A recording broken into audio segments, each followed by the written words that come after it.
بسم الله الرحمن الرحيم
Assalamu alaikum.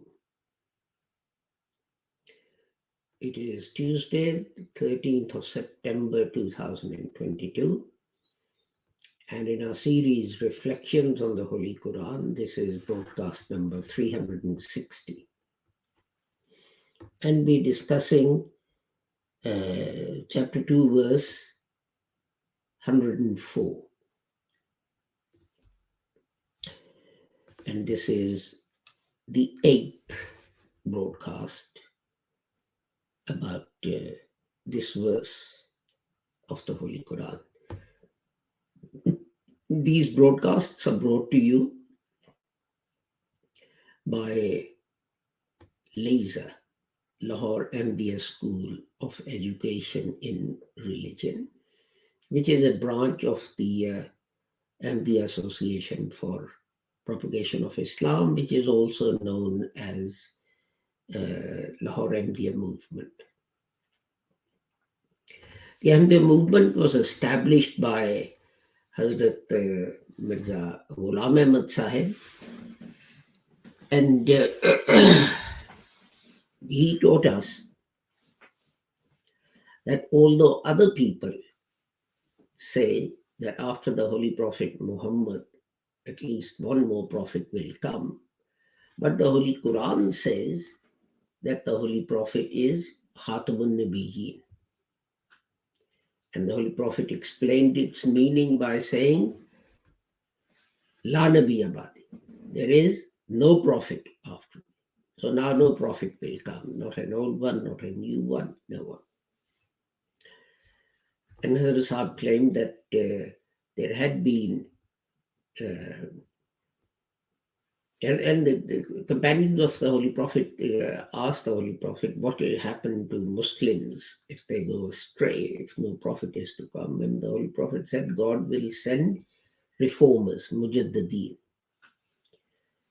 And Hazrat Mirza Ghulam Ahmad pointed out that there had been many reformers, Mujaddideen, before him. And he was one such person in that series. But his distinction from other Mujaddids was that he said that the ahadith speak of a Messiah and Mahdi to come, but these are not personalities, but these are titles which will be applied to a Mujaddid. And he claimed that he was that Mujaddid. But he said that it may be, he's written in one place, that 30,000 more messiahs come.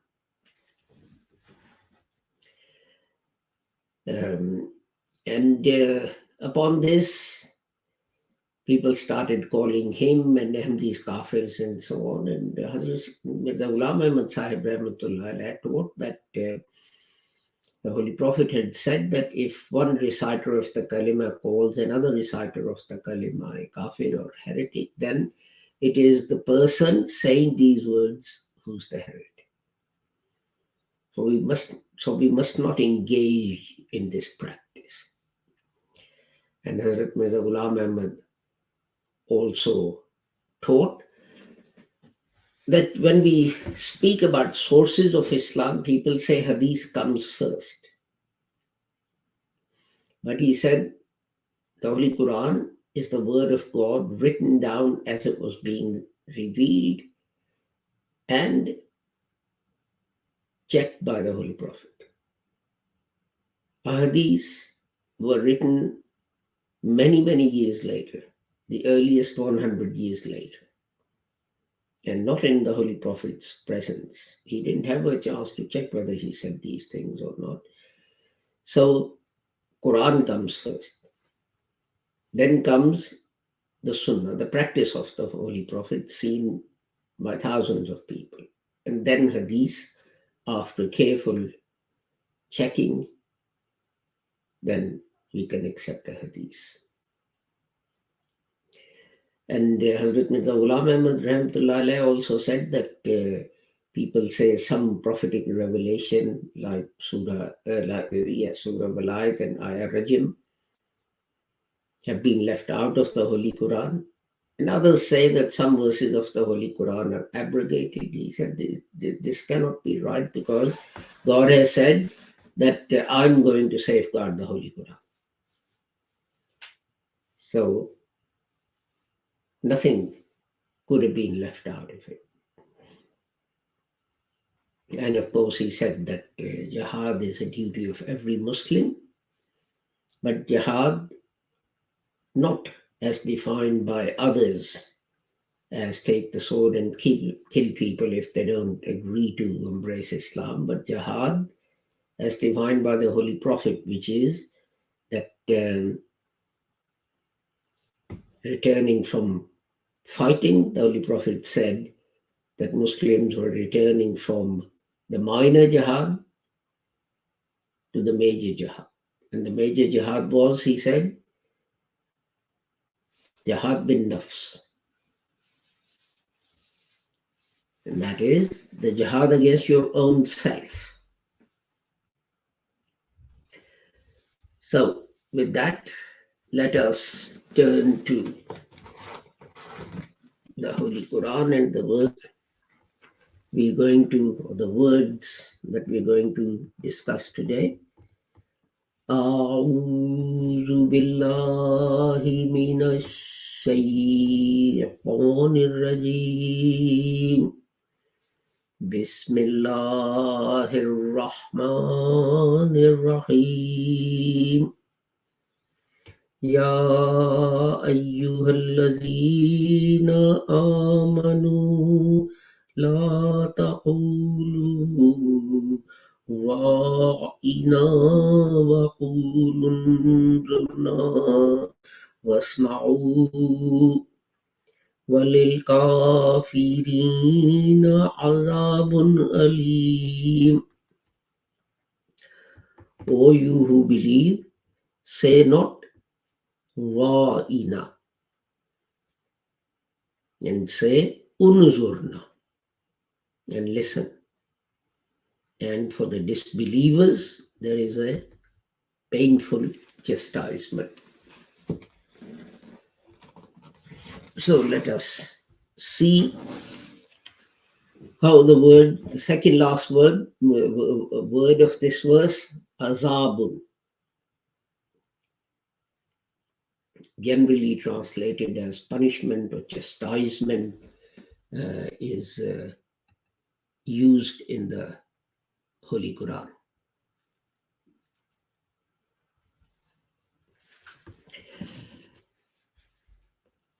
It is a noun and its root is Ain Dal Ba, and it is used in the Holy Quran 373 times and in 5 forms. Most frequently, it occurs in the Holy Quran 322 times as Allah and 41 times as Allah. And as I said, one form, verb, means to punish, as in as in verse 284, وَيُعَذَّبُ, he will punish you. Or later on in chapter 3, verse 128, يُعَذِّبَهُم, punishes them. So it's the meting out of punishment. But punishment itself, which is a noun, which is azab, a punishment, the punishment, torment, azabun azim, as it's called in verse 7 of Al-Baqarah. So basically this has three meanings or significances.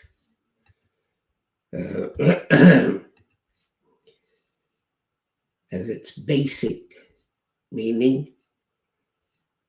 Firstly, it means sweet, pleasant water which quenches your thirst.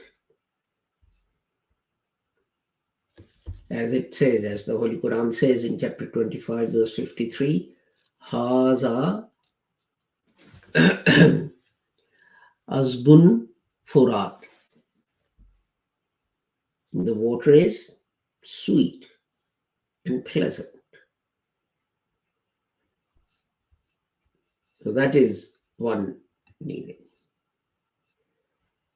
And another meaning is the sort of pain and difficulty and discomfort that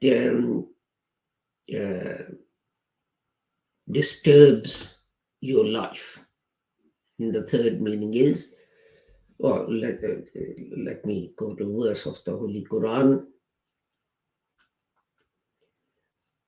For example, in chapter 8, verse 33, it says, وَمَا كَانَ اللَّهُ لِيُعَذِّبَهُمْ وَأَنْتَ فِيهِمْ وَمَا كَانَ اللَّهُ مُعَذِّبَهُمْ وَهُمْ يَسْتَغْفِرُونَ. God is not such that when you were among them, he would have punished them.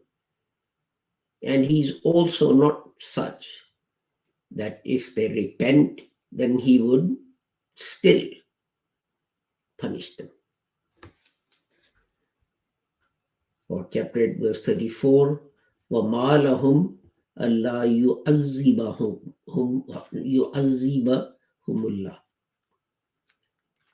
And why should God not punish them? And then, of course, the last meaning, and that is some kind of an impediment to stop someone from doing something, and so on. So, as I said in the Urdu part of the broadcast earlier on, that you have to keep in mind the situation, the circumstances of the use of a language and development of a language. In Arabia, which is a desert, water is found in a few places. You may have to travel for many days without water before you come upon an oasis or something. And many tribes would come to fight each other for ownership of water. And we had this incident in Medina when a Jew owned a well and he was asking Muslims for extortionate amounts of money for access to water. And this is, we are talking about drinking water, the sweet and pleasant water. Obviously, if you drank seawater, that's not going to quench your thirst. It's going to make things worse. And then, so this is what the Holy Quran refers to, that pleasant water, that sweet water, that quenches your thirst and pleases you and takes the pain of thirst away. And then you have asaban, which is the rubbish, maybe twigs, maybe some other rubbish that people have thrown that covers up water. But not only covers it, but it may also pollute it. I mean, if you throw a newspaper or a magazine in a pond or something, what happens? The ink dissolves in water and obviously pollutes it. So the more you drink that kind of water, the more likely you are to ingest that ink, etc. Now, as far as impediment is concerned, the word is used for the person or the animal who stops, who doesn't eat or drink and spends the whole night without any food or water. So this word is used for hunger, for thirst, for pain, anything that disturbs an easy, a pleasant life. And there is some discussion amongst the scholars about, which are the roots and this and that and so on. But what I want to do is I want to look at the word azab itself, which is generally translated as punishment or torment and all this kind of thing. Now, there are two aspects. Why would these people be subjected to azab, this punishment? Well, one is, like in this world, you steal something and, I don't know, you're sent to prison, or, you have to do community service or something.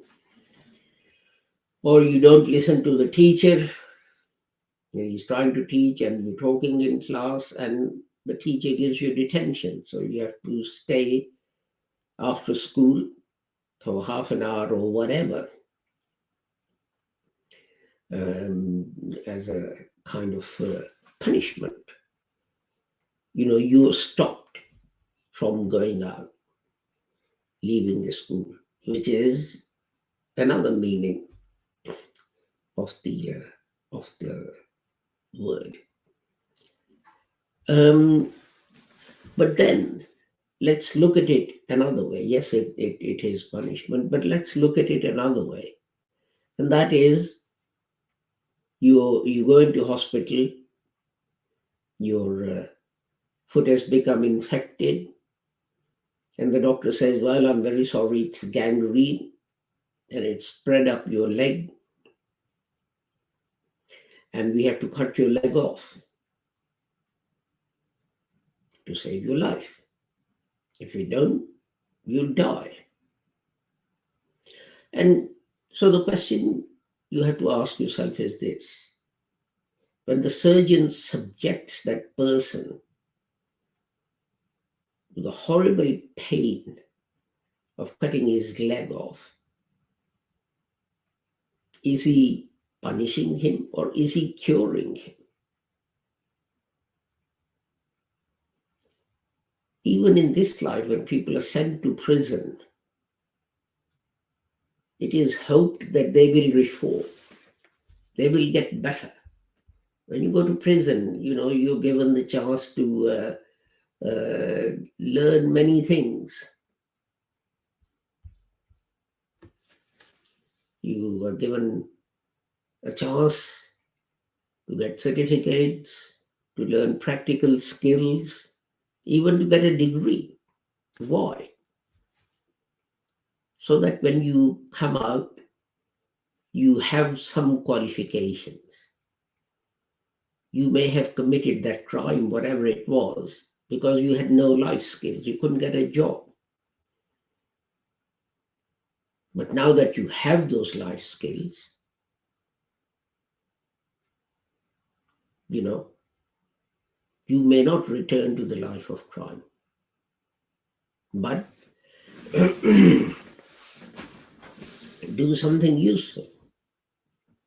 So you can see, even in sending a person to prison, there is an element of reform and betterment in it.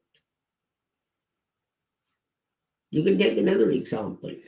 Women in the West who become pregnant, they stop smoking and drinking. Why? Because it affects the mental development of the fetus. And to take an extreme example, those women who, for example, become addicted to heroin and they're pregnant or become pregnant, the child is born addicted to heroin.